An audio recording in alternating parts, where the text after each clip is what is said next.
नमस्कार विद्यार्थी मित्रों, हिंद सोलियर चैनल ની અંદર આપ સર્વે વિદ્યાર્થી મિત્રોનું હાર્દિક સ્વાગત છે। મિત્રો, રાષ્ટ્રીય શિક્ષણ નીતિની ભલામણોમાં આપણે જોતા હતા કે તે અંતર્ગત દરેક વિદ્યાર્થીને સમાન શિક્ષણ મળવું જોઈએ, દરેકને સમાન શિક્ષણનો અધિકાર છે। તો તેમની સાથે અહીં આ વિડિયોની અંદર આપણે અભ્યાસ કરશું કે પ્રાથમિક શિક્ષણની અંદર વિદ્યાર્થીઓનો કઈ રીતે સમાવેશ કરવો। એ સિવાય ઓપરેશન બ્લેકબોર્ડ શું છે કે શા માટે આ શરૂ કરવામાં આવેલું તેમના વિશે અભ્યાસ કરીશું। માધ્યમિક શિક્ષણમાં જ્યારે રાષ્ટ્રીય શિક્ષણ નીતિનો અમલ કરવામાં આવ્યો ત્યારે કેવું પરિવર્તન આવ્યું તેમનો અભ્યાસ કરીશું। આ સાથે સાથે જે ઉચ્ચ શિક્ષણ છે તેમની સાથે વ્યવસાયિક શિક્ષણને જોડી અને ભારત દેશને પ્રગતિ કરાવી તેમની વિશેની ભલામણો આપવામાં આવેલી। આ સિવાય કે વિદ્યાર્થી અથવા કોઈપણ વ્યક્તિ પોતાની જરૂરિયાત મુજબ પોતાનું શિક્ષણ કાર્ય પૂર્ણ કરે તે માટે રાષ્ટ્રીય શિક્ષણ નીતિ 1986માં ઓપન યુનિવર્સિટીનો પણ ઉલ્લેખ કરવામાં આવેલો। તો એ ઓપન યુનિવર્સિટી શું છે તેમના વિશે પણ અભ્યાસ કરીશું। અને જ્યારે એક ભારત દેશની અંદર અલગ પ્રકારનું માળખું, અલગ પ્રકારનું શિક્ષણ આપવાની હિમાયત કરવામાં આવી તો ત્યારે ભારત દેશની અંદર ઘણા બધા સંશોધનો કરવા ખૂબ જ જરૂરી હતા। તો એ અંતર્ગત સંશોધનમાં કઈ રીતે એજ્યુકેશનને જોડી અને વિકાસ કરવો તેમના વિશે આ પંચની અંદર, આ ભલામણોની અંદર આપણે અભ્યાસ કરીશું। મિત્રો, હવે આપણે જોવા જઈ રહ્યા છીએ ત્રીજી ભલામણ, પ્રાથમિક શિક્ષણ, ઓપરેશન બ્લેકબોર્ડ અને અવૈધિક શિક્ષણ। એટલે કે પ્રાથમિક શિક્ષણ અંતર્ગત એક ઓપરેશન બ્લેકબોર્ડની શરૂઆત કરવામાં આવે। એ ઓપરેશન બ્લેકબોર્ડ શું છે અને અવૈધિક શિક્ષણ એટલે કે એ જરૂરિયાતને પહોંચી વળવા માટે કેવું શિક્ષણ આપવું જોઈએ, કેવી પરિસ્થિતિનું નિર્માણ કરવું જોઈએ એમના વિશે આપણે ત્રીજી ભલામણ વિશે અભ્યાસ કરીશું। તેમાં પ્રાથમિક શિક્ષણ વિશે કહેવામાં આવેલ કે બાળક શાળાની અંદર સૌપ્રથમ તો પ્રવેશ મેળવે। એ બાળક 5 વર્ષથી લઈ અને 14 વર્ષ સુધી શાળામાં સ્થાયી થાય, એટલે કે શાળા છોડીને ચાલ્યું ના જાય તેમના વિશે વાત કરે। અભ્યાસક્રમ અને પદ્ધતિમાં સુધારો કરવો। જે બાળકોને, નાના બાળક છે પ્રાથમિક શિક્ષણ મેળવી રહ્યા છે તેમનો અભ્યાસક્રમ કઈ રીતે રચવો અથવા કયા કયા વિષયોનો સમાવેશ કરવો અને તે વિષયો શીખવવા માટે કેવી કેવી પદ્ધતિઓનો આપણે ઉપયોગ કરી શકીએ અથવા તેમાં સુધારો લાવી શકીએ તે પ્રાથમિક શિક્ષણની એક મહત્ત્વની જરૂરિયાત હતી। આ સાથે સાથે તેમને શાળાનું મકાન મળે, એમાં સુધારો થાય, અન્ય જરૂરી સગવડતાઓ એટલે કે બોર્ડની, એમના પુસ્તકોની, તેમની જરૂરિયાતની વસ્તુઓની, પાણીની અને આપણે જોઈ ગયા છીએ ખોરાકની, આ દરેક જગ્યાએ તેમને પ્રાથમિક શિક્ષણની સગવડ પૂરી પાડવી। એ સાથે જે વિષયો આપણે બાળકોને શીખવવાના છે તો એ વિષયો શીખવવા માટે શિક્ષકોની પણ યોગ્ય સંખ્યા હોવી જરૂરી હતી।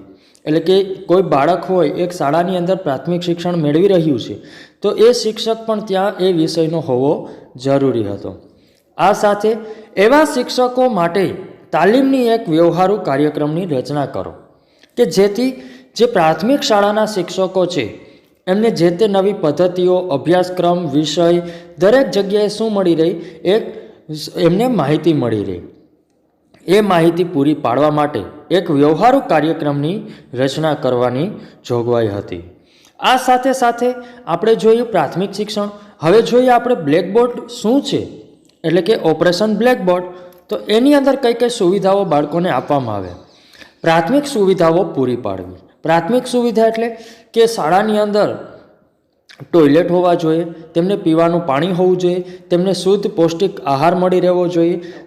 આ તેમની પ્રાથમિક શિક્ષણ સુવિધાઓ થઈ। આ સાથે સાથે અલગ એમને ઓરડાની વ્યવસ્થા એટલે કે એમની પાસે એક યોગ્ય રૂમ હોવો જોઈએ। આ સાથે રમતગમતના સાધનો, એ વિષયો શીખવવા માટે કોઈ પ્રયોગ કરવો પડે તો પ્રયોગના સાધનો, શિક્ષકોની એમની સંખ્યા યોગ્ય હોવી જોઈએ। તો આ તેમની પ્રાથમિક સુવિધાઓ હતી। આ સાથે ઓછામાં ઓછા 2 ઓરડા અલગથી હોવા જોઈએ। શા માટે 2 ઓરડા? કે કદાચ વિજ્ઞાનના વિષયના શિક્ષકને પ્રયોગ કરવાની જરૂરિયાત ઉદ્ભવી તો તે એ ઓરડામાં લઈ જઈ એટલે કે તે મકાન અથવા તે રૂમની અંદર લઈ જઈ અને શીખવી શકે। આ સાથે રમતગમતના સાધનો માટેનો પણ એક ઓરડો આપવામાં આવતો હતો. તો ઓછામાં ઓછા 2 ઓરડા અલગથી હોવા જોઈએ. આ સાથે ઓપરેશન બ્લેકબોર્ડની અંદર જે વિદ્યાર્થીઓને સગવડ અથવા સાધનો જે પૂરા પાડવાના હતા તેમાં રમતગમતના સાધનો, કાળું પાટિયું એટલે કે બ્લેકબોર્ડ, નકશાઓ, ચાર્ટ્સ, પુસ્તકો, વિજ્ઞાન માટેના સાધનો અને સંગીતના સાધનો શાળાની અંદર હોવા જોઈએ અથવા તેમને એ વિતરણ કરવામાં આવેલા. એટલે કે બાળકનો એક સંપૂર્ણ પ્રાથમિક શાળાની અંદર સંપૂર્ણ વિકાસ થાય તેમની અંતર્ગત આ બધા એમને શું આપવામાં આવતી હતી? સગવડ આપવામાં આવતી હતી. તો આ મિત્રો હતું પ્રાથમિક શિક્ષણ અને ઓપરેશન બ્લેકબોર્ડ. હવે આપણે જોઈએ અવૈધિક શિક્ષણ શું છે. અવૈધિક શિક્ષણ અંતર્ગત એવી પરિસ્થિતિઓનું નિર્માણ કરવું કે કદાચ કોઈ પરિસ્થિતિમાં ફેરફાર થાય, નવી પદ્ધતિ આવી છે, નવો અભ્યાસક્રમ રચવામાં આવ્યો છે, તો ત્યાં પરિસ્થિતિ શું થશે? બદલાશે. તો એવી પરિસ્થિતિ, નવી બાબતો લાવવા માટે પણ શું કરવું? ફેરફારને પાત્ર હતું. પરિસ્થિતિ સાથે સુસંબંધ એવા અભ્યાસક્રમ. અત્યારે આપણે જોઈ રહ્યા છીએ કે તે સમયની અંદર ટેકનોલોજીનો વિકાસ કરવા તરફ આપણે જઈ રહ્યા હતા, પણ જો હવે ટેકનોલોજીને શિક્ષણમાં લાવશું તો એ નવો અભ્યાસક્રમ થયો. તો એ માટે વિદ્યાર્થીઓને તૈયાર કરવા પડશે. વિદ્યાર્થીઓને તૈયાર કરવા માટે શિક્ષકોને એ સાધનોનું શું આપવું પડશે? શિક્ષણ આપવું પડશે. તો આ સંપૂર્ણ જગ્યાએ પરિસ્થિતિ કેવી થવાની હતી? ફેરબદલ થવાની હતી. તો એ માટે સુસજ્જ કરવાની વાત હતી. આ સાથે અધ્યતાઓની જરૂરિયાત મુજબ શૈક્ષણિક પ્રવૃત્તિ એટલે કે બાળક કેવું શિક્ષણ મેળવવા માંગે છે, તેમની જરૂરિયાત શું છે, તે મુજબ તેમને શાળાની અંદર પ્રવૃત્તિઓ આપવી. આ સાથે મહિલા ઇન્સ્ટ્રક્ટરની શું કરવી? ભલામણ કરવી. કેમ કે જો મહિલા ઇન્સ્ટ્રક્ટર હશે તો એ અલગ અલગ સંસ્થાઓમાં જઈ, પ્રાથમિક શાળાઓમાં જઈ અને બાળકને એક માતા સમાન શિક્ષણ આપી શકશે. તો એ માટે એમને પણ મહત્ત્વ આપવામાં આવ્યું. અને સંપૂર્ણ પ્રાથમિક શાળાનું જે પણ આપણે ઓપરેશન બ્લેકબોર્ડ જોઈ ગયા એના નિરીક્ષણ માટે 20 કેન્દ્રોની શું કરવામાં આવેલી? ભલામણ કરવામાં આવેલી. એટલે કે એક નિરીક્ષક સંપૂર્ણ સમય માટે 20 કેન્દ્રો ઉપર શું રાખી શકે? નજર રાખી શકે. એટલા માટે 20 કેન્દ્રો સામે એક નિરીક્ષકની પણ શું કરવામાં આવેલ? ભલામણ કરવામાં આવેલ. મિત્રો, આ સંપૂર્ણ કાર્ય એટલે કે પ્રાથમિક શિક્ષણ, ઓપરેશન બ્લેકબોર્ડ અને અવૈધિક કાર્યક્રમો માટે હવે કેવી રીતે આપણે એને એક ભારત દેશના ખૂણા ખૂણા સુધી પહોંચાડવું? તો એ માટે અહીં આપણે અલગથી એક મહત્ત્વનો મુદ્દો આપેલ કે શિક્ષણના સાર્વત્રિકરણ માટે. તો કઈ રીતે કરશું? તો પહેલાં સૌપ્રથમ જિલ્લા શિક્ષણ અને તાલીમ ભવનની સ્થાપના કરવી. એટલે કે વિદ્યાર્થીને શીખવવા માટે નવો અભ્યાસક્રમ આવ્યો તો પહેલાં શિક્ષકને આપણે શું કરવા પડશે? શિક્ષિત કરવા પડશે. એટલે કે જિલ્લા શિક્ષણ અને તાલીમ ભવનની સ્થાપના કરવી. જિલ્લા પ્રાથમિક શિક્ષણ કાર્યક્રમની રચનાઓ કરવી. જિલ્લા કક્ષાએ એક આખી સમિતિ, કમિટી એ કાર્યરત છે કે જિલ્લા પ્રાથમિક શિક્ષણ કાર્યક્રમ. આ અંતર્ગત કે ભાઈ પ્રાથમિક શિક્ષણની અંદર કોઈ સુધારો કરવાનો થાય, નવો અભ્યાસક્રમ આવે કે તેમના શિક્ષકોને તાલીમ આપવાની વાત આવે તો જિલ્લા શિક્ષણ અને તાલીમ ભવન અને જિલ્લા પ્રાથમિક શિક્ષણ કાર્યક્રમ અંતર્ગત આપણે તેમને નવી માહિતીથી પરિચિત કરી શકીએ. આ સાથે ઘણી બધી યોજનાઓ ભારત દેશની અંદર બાળકોના વિકાસ માટેની છે. એ યોજનાઓ અંતર્ગત એક મહત્ત્વની યોજના એટલે કે સર્વ શિક્ષા અભિયાન, જેમને શોર્ટ ફોર્મ છે SSA. તો એમની પણ શું કરવાની? શરૂઆત કરવી. હવે પ્રાથમિક શિક્ષણની વાત થતી હતી તો એમાં બાળકોને પ્રવેશ આપવાનો છે. હવે બાળકોને પ્રવેશ આપવા માટે પણ અલગથી કાર્યક્રમ હતો, જે હતો શાળા પ્રવેશોત્સવ. શાળા પ્રવેશોત્સવ એટલે શું? એટલે કે આપણે પ્રાથમિક શિક્ષણ જ્યારે વાત કરી રહ્યા છીએ ત્યારે બાળક શાળાએ આવવા પ્રોત્સાહિત થાય તે માટેની એમણે યોજનાઓ ઘડી કાઢેલી. કે જે અંદર તમે ઘણી વખત ન્યૂઝપેપર અથવા કોઈ પણ મેગેઝિનની અંદર જોતા હોય કે મુખ્યમંત્રી શ્રી કોઈ ગામડામાં જઈ અને કોઈ શાળાની અંદર જે નાના નાના બાળકો છે તેમને દફતર આપે છે, સ્કૂલ ડ્રેસ આપે છે, એ સિવાય પાઠ્યપુસ્તક આપે છે. તો આ એક કાર્યક્રમની રચના કરવામાં આવેલી કે નાનું બાળક છે એ શાળાએ આવવા માટે શું થાય? પ્રોત્સાહિત થાય. આ સાથે પ્રવૃત્તિલક્ષી અને આનંદદાયી શિક્ષણની જોગવાઈ કરાયેલી.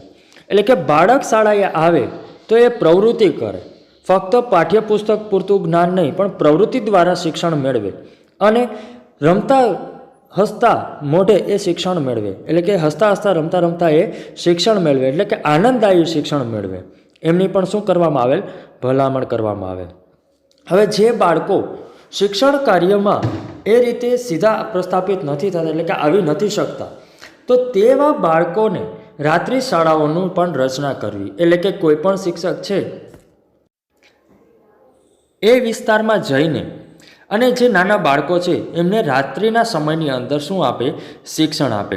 તો મિત્રો, આ એક આખું સંપૂર્ણ કાર્ય પ્રાથમિક શિક્ષણ માટે કરવામાં આવે, જેમાં પ્રાથમિક શિક્ષણ અંતર્ગત ઓપરેશન બ્લેકબોર્ડ અને અવૈધિક શિક્ષણ એટલે કે પ્રાથમિક શિક્ષણની જે જરૂરિયાતને પહોંચી વળવા માટે અન્ય રીતે કઈ રીતે સહાયરૂપ થાય તે માટેના શિક્ષણની વાત કરવામાં આવે.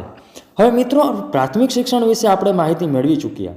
હવે આપણે જોઈએ માધ્યમિક કક્ષાએ કઈ રીતે રાષ્ટ્રીય શિક્ષણ નીતિ કાર્ય કરે છે, એટલે એમનો અમલ કઈ રીતે થયેલો. તો સવલત વિહોણા વિસ્તારોમાં સવલતો આપવી. ઘણા વિસ્તારો ભારત દેશના એવા છે કે જ્યાં પૂરતી સગવડતા નથી, તો એ સગવડતા પૂરી પાડવી. માધ્યમિક અને ઉચ્ચતર માધ્યમિક કક્ષાએ અવૈધિક શિક્ષણ વ્યવસ્થા, એટલે કે જેમ પ્રાથમિકમાં થતું હતું તેમજ ક્યાં થાય છે? માધ્યમિક અને ઉચ્ચતર માધ્યમિકમાં, કે કોઈ બાળક છે એમને શાળાએ આવવા પ્રોત્સાહિત કરવા, તેમને અલગ અલગ યોજનાઓ દ્વારા શિક્ષણ આપવું, એમને પ્રોત્સાહિત કરવા માટે તે લોકોને મફતમાં લાઇબ્રેરી, પાઠ્યપુસ્તકો, તેમની આખી સગવડતા પૂરી પાડવી. તો આ અવૈધિક શિક્ષણ વ્યવસ્થા માધ્યમિક અને ઉચ્ચતર માધ્યમિક કક્ષાએ પણ આપવામાં આવતી હતી. રમતગમતના મેદાનની સગવડ આપવી, વર્ગખંડો આપવા અને પ્રયોગશાળાની પણ શું કરવી? વ્યવસ્થા કરવી. એટલે ફક્ત શિક્ષણ જ નહીં, પણ શિક્ષણ સાથે સાથે તેમને રમતગમતની અંદર પણ પ્રારંગત કરવા. આ સાથે ઉચ્ચતર માધ્યમિક શાળા એક સામે 3 માધ્યમિક શાળા સ્થાપવી. એટલે કદાચ કોઈ તાલુકાની અંદર ઉચ્ચતર માધ્યમિક કક્ષા 1 હોય તો તેમની સામે માધ્યમિક શાળા કેટલી હોવી જોઈએ? 3 હોવી જોઈએ. એટલે કે 3 માધ્યમિક શાળા સામે 1 ઉચ્ચતર માધ્યમિક શાળા હોવી જોઈએ. આમની અંદર માનવશાસ્ત્રીય વિદ્યાઓ, વિજ્ઞાન અને વાણિજ્યની જોગવાઈ કરવી. માનવશાસ્ત્રીય વિદ્યાઓ એટલે શું? આર્ટ્સ. વિજ્ઞાન એટલે સાયન્સ અને વાણિજ્ય એટલે કોમર્સ. તો હવે તમે લોકો સમજી શકો કે શા માટે 1 ઉચ્ચતર માધ્યમિક શાળા? કેમ કે વિદ્યાર્થીઓ શું થશે? અલગ અલગ જે એમની વિદ્યા શાખા છે એમની અંદર વહેંચાઈ જશે. તો હવે એક શાળા આપણે એવી ઉચ્ચતર માધ્યમિક શાળા રાખવી પડશે કે જે અંતર્ગત આપણે એમને 3 વિદ્યા શાખાઓ મુજબનું શિક્ષણ આપી શકીએ. આ સિવાય નવોદય વિદ્યાલયો સ્થાપવાની પણ અહીં ભલામણ કરવામાં આવેલી. આપણે લોકો નવોદય વિદ્યાલય વિશે જાણીએ છીએ, તો એ શરૂઆત પણ ક્યારથી થઈ? રાષ્ટ્રીય શિક્ષણ નીતિથી કરવામાં આવેલ. આ સાથે આપણે લોકો ટેકનોલોજીની વાત કરી રહ્યા હતા, નવી શિક્ષણ નીતિની વાત કરી રહ્યા હતા. તો આમની સાથે હવે જે ઉચ્ચતર માધ્યમિક કક્ષા બાદ વિદ્યાર્થીઓને વ્યવસાય સાથે પણ આપણે લોકોએ શું કરવા પડશે? જોડવા પડશે.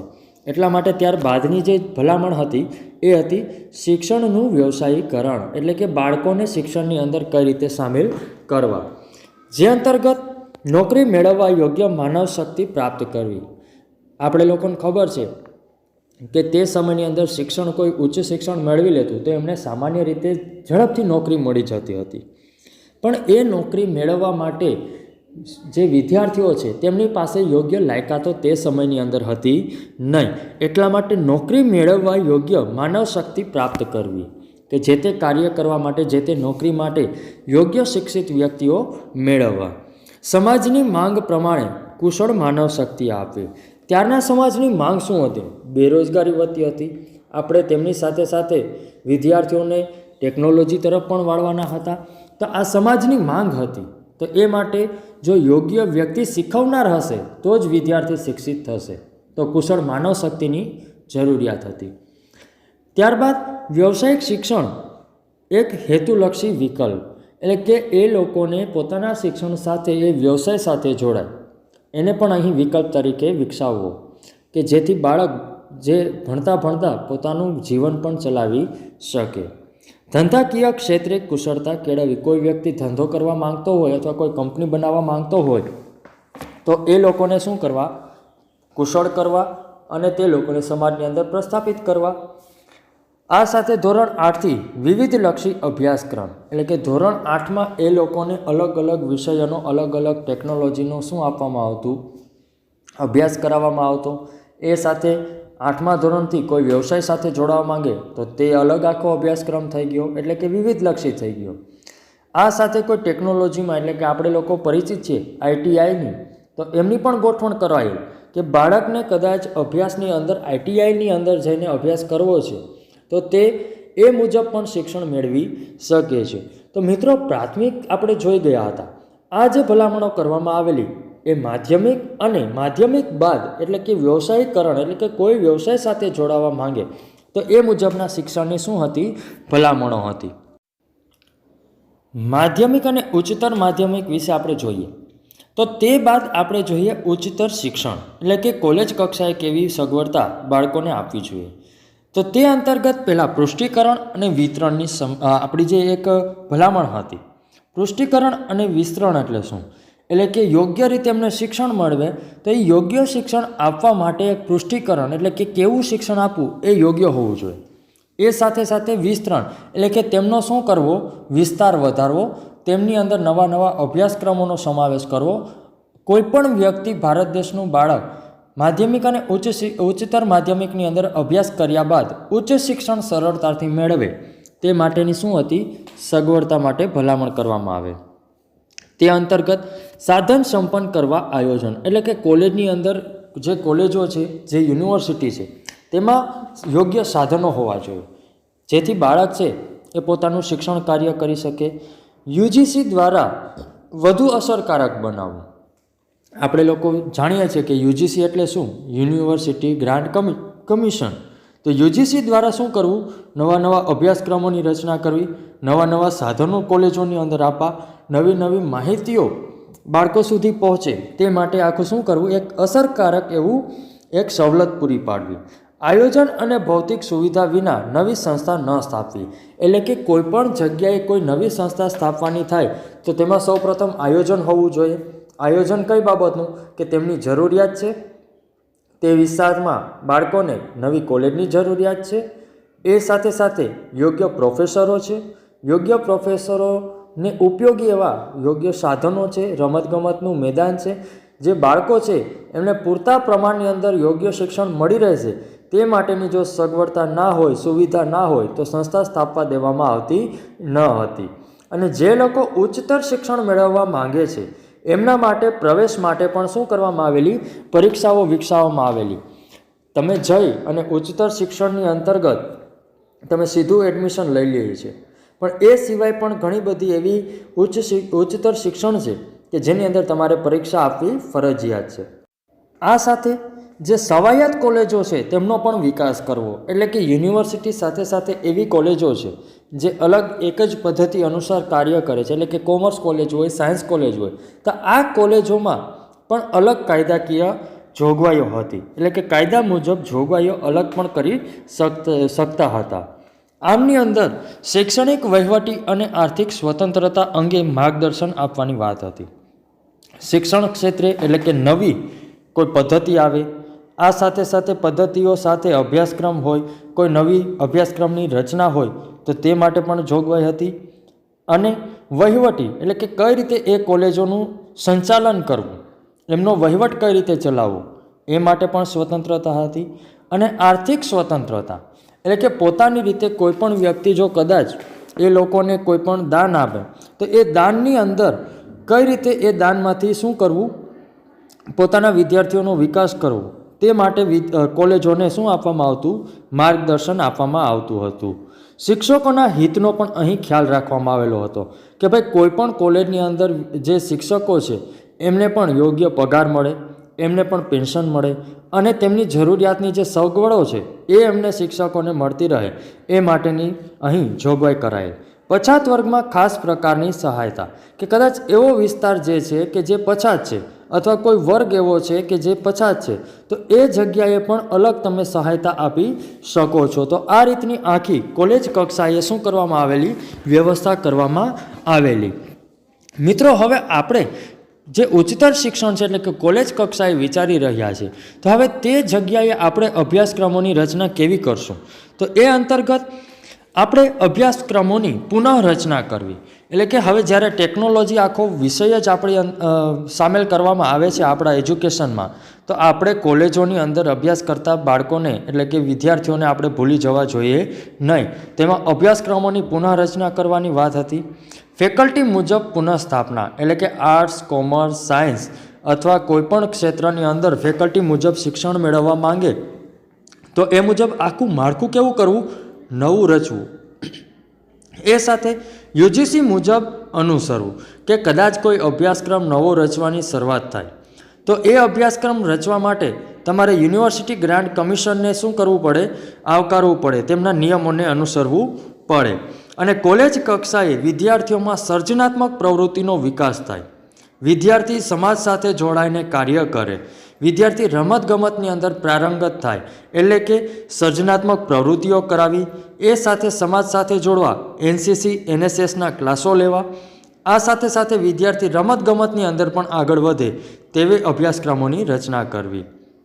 આ સિવાય યુજીસી દ્વારા 24 અભ્યાસક્રમ કેન્દ્રોની સ્થાપના કરવી એટલે કે રાજ્યની અંદર અથવા કોઈપણ જગ્યાએ એવા 24 આપણે કેન્દ્રો ઊભા કરશું કે જે વિદ્યાર્થીઓને નવો અભ્યાસક્રમ, નવો ટોપિક, નવો વિષય આપતા રહે કે જેથી બાળકને કોઈપણ શિક્ષણની સમસ્યા છે એ આપણે તે સમય મુજબ આપણે કોઈપણ સમસ્યા વિદ્યાર્થીને નડે નહીં. તો આ મુજબની આખી અભ્યાસક્રમની રચના માટે પણ ભલામણ કરવામાં આવેલી.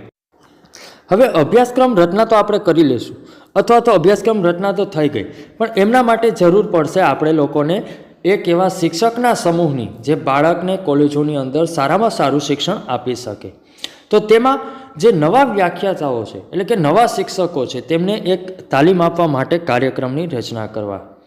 5 વર્ષે કાર્યક્રમ રચવા એટલે કે કદાચ નવો શિક્ષક હોય તો એ 5 વર્ષે એ કાર્યક્રમનો ઉપયોગ કરી અને પોતાનું જે જ્ઞાન છે એમાં શું કરી શકે? વધારો કરી શકે. વિશ્વવિદ્યાલય માટે સ્થાપન કાર્યક્રમ એટલે કે વિશ્વવિદ્યાલયની અંદર એવી સ્થાપના કરો, આવા કાર્યક્રમોની રચના કરો કે જે કાર્યક્રમ દ્વારા જે કોલેજના અધ્યાપકો છે એ શું કરે? શિક્ષિત થઈ શકે. શિક્ષકો માટે પરિસંવાદ અને જૂથ ચર્ચાની પણ શું કરો? શરૂઆત કરો કે પોતાની રીતે અલગ ટોપિક મુજબ એ અલગ અલગ મહત્ત્વની જે બાબતો છે એમને અનુસરી, એમને ધ્યાનમાં રાખી અને પરિસંવાદ એટલે કે એક વ્યાખ્યાન આપી શકે. જૂથ ચર્ચા એટલે કે એક જ વિષયના અલગ અલગ પ્રોફેસરો ભેગા થઈ અને અંદરો-અંદર પોતાના વિષય મુજબ શું કરી શકે? ચર્ચા કરી શકે. અને મિત્રો, પ્રોફેસર બનવા માટે યુજીસીએ એક ટેસ્ટ આપી. આપણે હમણાં જોઈ ગયા કે કદાચ ઉચ્ચ શિક્ષણમાં તમે કાર્ય કરવા માંગો છો અથવા ઉચ્ચતર શિક્ષણ મેળવવા માંગો છો તો પ્રવેશ માટે પરીક્ષાઓ વિકસાવવી. તો એ અંતર્ગત જ NET અને SLET એટલે કે નેટ સ્લેટ, જેનું ફૂલ ફોર્મ છે NETનું નેશનલ એલિબિલિટી ટેસ્ટ અને સ્લેટનું છે સ્ટેટ લેવલ એલિબિલિટી ટેસ્ટ. હવે નેટ છે એ નેશનલ લેવલ એટલે કે ભારતીય કક્ષાએ આખા દેશમાં તમે પ્રોફેસર બનવા માંગો છો, નેટ પાસ હો તો તમે કોઈ પણ રાજ્યની અંદર શિક્ષણ મેળવી તમે ભણાવી શકો છો. અને સ્લેટ એટલે સ્ટેટ, દાખલા તરીકે સ્ટેટ ગુજરાત છે આપણું, તો ગુજરાત લેવલે તમે એક ટેસ્ટ આપી અને ગુજરાત રાજ્યમાં પ્રોફેસર બનવા માટે, વ્યાખ્યાતા બનવા માટે તમે આ ટેસ્ટ આપી શકો છો. તો યુજીસીએ શિક્ષકો માટે, શિક્ષકોની તાલીમ માટે શિક્ષક યોગ્ય છે કે નહીં તેમના માટે નેટ સ્લેટની પણ શું કરેલી? શરૂઆત કરેલી. કોલેજ કક્ષાએ એવા શિક્ષકો છે કે જે લોકો અલગ અલગ એક્ઝામ આપીને અથવા પોતાના જ્ઞાનની અંદર કેવા છે? સમૃદ્ધ છે. તો એ લોકો અલગ અલગ વિદ્યાકીય સંશોધનો કરતા હોય છે. આપણે લોકોને ખબર છે કે આપણે લોકો શાળા બાદ, કોલેજ બાદ આપણે લોકો MPhil, PhD, MAd આવા જે અભ્યાસક્રમો છે તેમનો ઉપયોગ કરતા હોઈએ છીએ. તો વિદ્યાલયોમાં સંશોધન માટે પણ અલગથી ભલામણ કરવામાં આવેલ કે જે પ્રોફેસરો છે એમને કોઈ સંશોધન કરવાનું થાય અથવા તો કોઈ વિદ્યાર્થી સંશોધન કાર્ય સાથે જોડાવા માંગે છે એટલે કે PhD હોય કે MPhil હોય તો તેમના માટે પણ અહીં શું આપવામાં આવતી? સગવડ આપવામાં આવતી.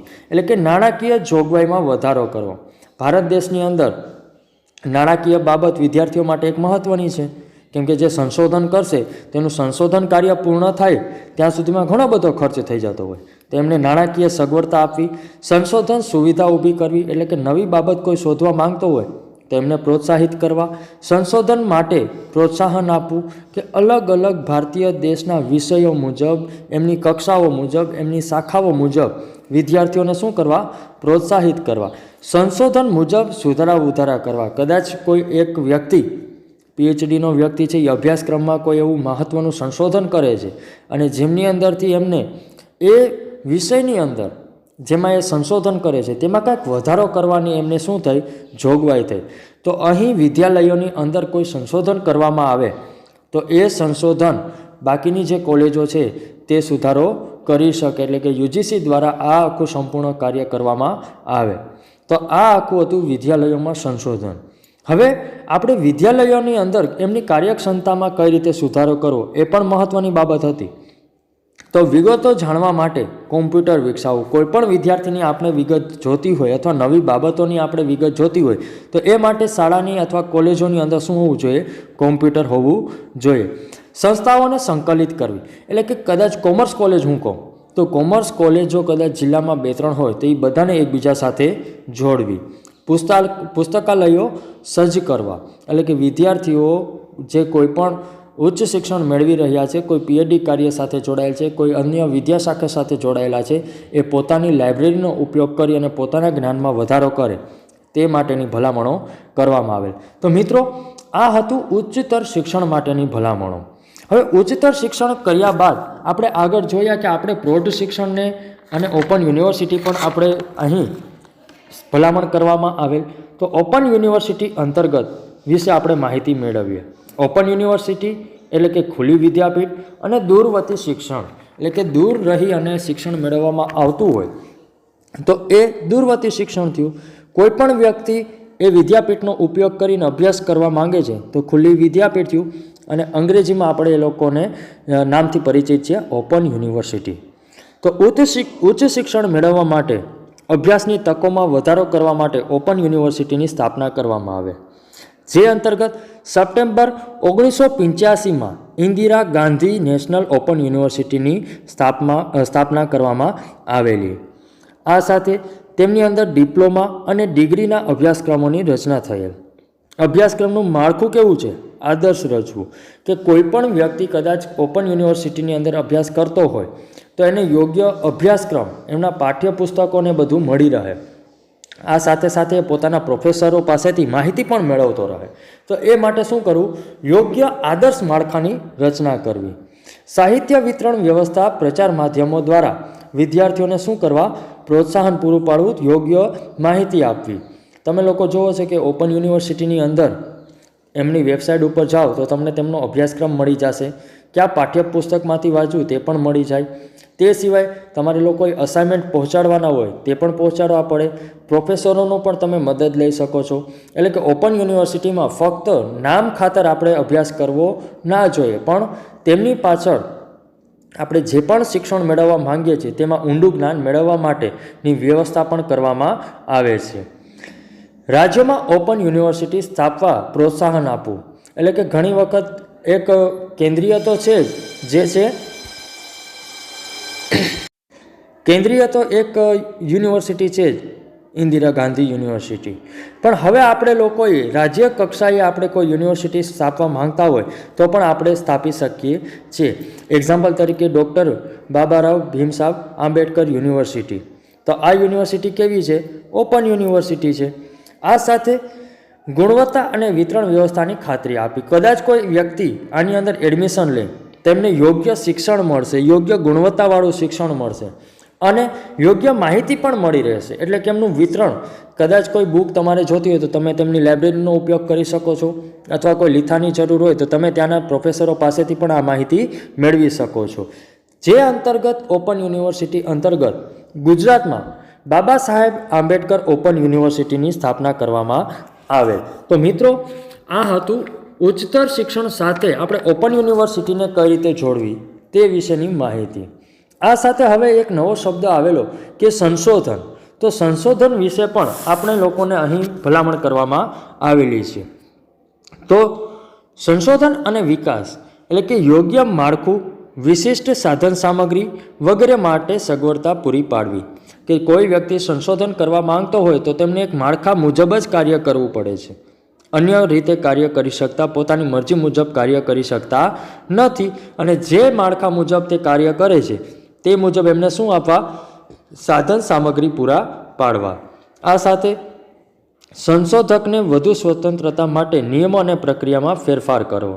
ઘણી વખત એવા નિયમો આવી જાય છે, જડ નિયમો આવી જાય છે કે જેનાથી સંશોધન કરનાર વ્યક્તિ છે એટલે કે સંશોધક છે એ યોગ્ય સંશોધન કરી શકતો નથી. તો એના નીતિ નિયમો છે એમાં શું કરી શકાય છે? ફેરફાર કરી શકાય છે. આ સાથે શિક્ષણની પ્રવૃત્તિઓ માટે શિક્ષણ બોર્ડ માટે સંશોધન સમિતિની રચના કરવી. કે કદાચ એક્ઝામ્પલ તરીકે હું એમ કહું કે ગુજરાત શિક્ષણ બોર્ડ, આ બોર્ડની અંદર કોઈ એવી પ્રવૃત્તિ નવી સામેલ કરવાની છે અથવા તો કોઈ અભ્યાસક્રમમાં ફેરફાર કરવાનો છે, તો આના માટે આપણે અલગ સંશોધન સમિતિની રચના કરવામાં આવેલ છે કે જે અભ્યાસક્રમ રિલેટેડ, કોઈ પદ્ધતિ રિલેટેડ, કોઈ વિદ્યાર્થીના અનુલક્ષીને કોઈ પણ સુધારો કરવાનો અથવા સંશોધન કરવાનો થાય તો એ કોણ કરે છે? સંશોધન સમિતિ કરે છે. આ સાથે સંશોધનના મૂલ્યાંકનને વધુ સુદૃઢ બનાવવું. સંશોધન, પીએચડી કાર્ય, એમફિલ કાર્ય ઘણા બધા વ્યક્તિઓ કરતા હોય છે, પણ તેમાં મહત્ત્વનું કયું છે જેનાથી આપણે વિદ્યાર્થીઓનો વિકાસ કરી શકીએ, એમને યોગ્ય દિશા પૂરી પાડી શકીએ? તો એ સંશોધન માટે આપણે તેમનું જે કાર્ય છે એમનું શું કરવું પડશે? મૂલ્યાંકન કરવું પડશે. એટલા માટે તમે લોકો જુઓ છો કે પીએચડી થયેલા વિદ્યાર્થીઓ કેવા હોય છે? બહુ ઓછા હોય છે. તો એ મુજબ સંશોધનમાં મૂલ્યાંકનને શું કરવું? સુદૃઢ બનાવવું. સંશોધન કરનાર અને પરિણામના ઉપયોગ કરનાર વચ્ચે એક સૂત્રતા લાવવી. હવે જેણે સંશોધન કર્યું છે તેમને જ ખબર હશે કે પોતે કઈ રીતે સંશોધન કર્યું છે, એનું તારણ શું આવ્યું, એમાંથી માહિતી કઈ લેવી જોઈએ, એ કોને ખબર હોય? સંશોધન કરનારને. અને પરિણામનો ઉપયોગ કોણ કરશે? જે તે વિદ્યાર્થીઓ કરશે. તો એ બંને વચ્ચે શું હોવું જોઈએ? એક સૂત્રતા હોવી જોઈએ.